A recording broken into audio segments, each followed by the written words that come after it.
আজকে মনে হয় কংগ্রেস থেকে কি যুদ্ধ বন্ধ করার জন্য কিছু বলেছে কিনা ডোনাল্ড না, ট্রাম্প ইয়া তো ডোনাল্ড ট্রাম্প খুব চাপে আছে তো। আসলে শোনেন, চাপে আছে। ডোনাল্ড ট্রাম্প নিশ্চয়ই ইরান সম্পর্কে এস্টিমেশন করতে পারে নাই। যে এস্টিমেশনটা বারাক ওবামা করেছিলেন, ক্লিন্টন করেছিলেন, ইভেন কি বুশ সেকেন্ডও করেছিলেন। তারা বুঝতে পেরেছেন যে ইরানের গায়ে ঘা দিলে, ইরানের গায়ে যদি ঘা দেওয়া হয়, ইরান কিন্তু মানে ঠিক টাইগারের মতো গর্জন করবে। সেটাই করেছে তো। আপনি ডোনাল্ড ট্রাম্প ঘুণাক্ষরেও জিততে পারবে না। ইরানের ভৌগোলিক যে প্রকৃতিবিদ, জিওগ্রাফিক্যাল ফিচার, ভূপ্রকৃতি এতই ডেঞ্জারাস। আমি আপনাকে বলি, এগুলো আমরা সবসময় দেখি তো। শোনেন, ইরানের এগুলো বলে লাভ নাই। ইরানের এখানে 3টা পর্বতমালা আছে।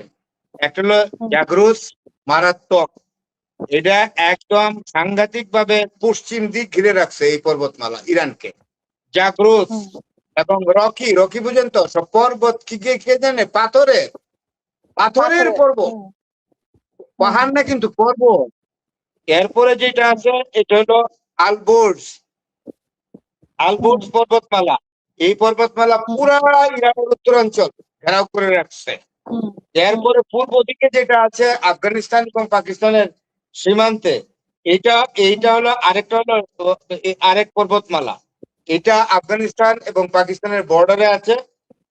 এবং এই পর্বতমালার পরে যে অংশটা আছে, ভূমিটা একটু পর্বতমালা না, এটা অনেকটা পাহাড়ের মতো। এটা হলো মরুভূমি। এটাতে পা রাখা যায় না গরমের মধ্যে। আপনার ড্রাই সিজনে পা রাখা যায় না। যে আমেরিকার যে সৈন্য নামাবে, সৈন্য নামিয়ে যে মাটিতে পা পুড়ে যাবে, গ্রাউন্ডে সৈন্য নামতে পারবে না তো। ইরানকে বলা হয় যে প্রকৃতির দেয়ালের দেশ। প্রকৃতিগতভাবে স্বয়ং সৃষ্টিকর্তা ইরানকে দেওয়াল দিয়ে ঘিরে রেখেছে এবং ইরান সেই দেওয়ালের ঘেরা ইরান উন্নত মাথায় পৃথিবীকে বলে, কে তুমি, কত শক্তি তোমার, আমার বুকে পা রাখতে পারবে না, নেভার এভার। এবং ডোনাল্ড ট্রাম্প শুড আন্ডারস্ট্যান্ড। কিন্তু তারা তো আমরা দেখলাম যে ওই যে বিভিন্ন পত্রিকায় দেখলাম যে রাতের বেলা সৈন্যরা কিভাবে আক্রমণ করে, মানে যুক্তরাষ্ট্রের সৈন্যরা।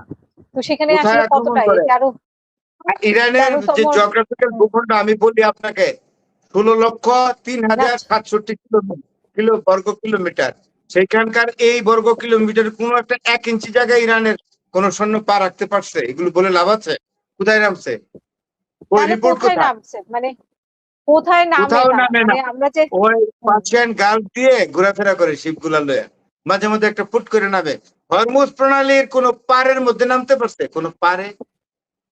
হরমুজ প্রণালীর যে দুদিকে পার আছে, মানে ব্যাংক, মানে পার, নদীর পার থাকে না, কিনারা।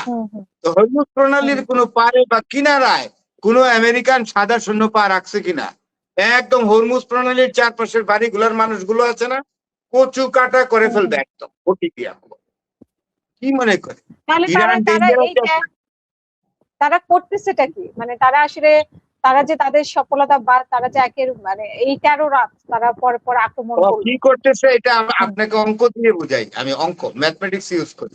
আমি কিন্তু ম্যাথে ভালো না, তবু বলি 0+0+0+0+0+0 অনন্ত 0+0।